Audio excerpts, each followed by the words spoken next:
papillon sur le dos.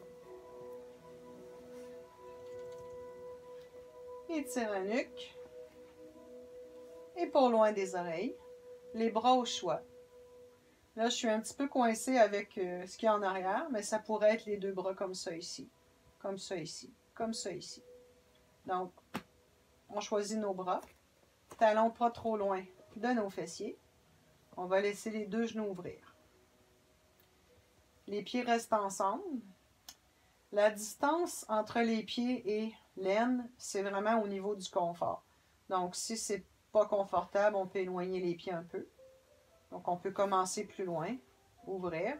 Si c'est vraiment difficile, ça étire trop, on prend des blocs, on les met sous les cuisses. À un endroit où ça retient le poids des jambes. Donc, si c'est pas nécessaire, pas besoin de bloc. Si on veut avoir un petit peu plus de rapprocher les talons des fesses, à un moment donné, il y a une limite. On prend nos mains. On amène les fesses plus près des talons. Encore là, on choisit nos bras. Et on vient à une respiration normale. Si ça fait trop arquer le dos, on referme, on fait une bascule de bassin, on replace le dos, on ouvre à nouveau et on relâche. Si on veut quelque chose d'un petit peu plus ouvert au niveau de la poitrine, on fait tout ça avec un bolster, des oreillers, des coussins, etc. On met le sacrum à peu près à un point de l'extrémité.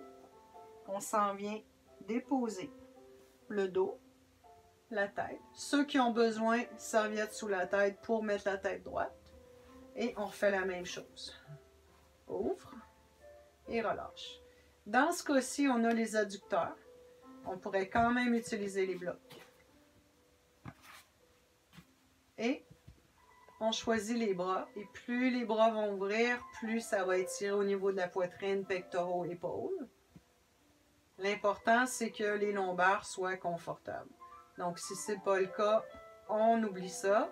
On peut aussi être un petit peu plus loin pour qu'il y ait un peu plus de jeu ici. Et on choisit à nouveau nos bras. Puis lui, on peut rester assez longtemps. Inspire. Expire.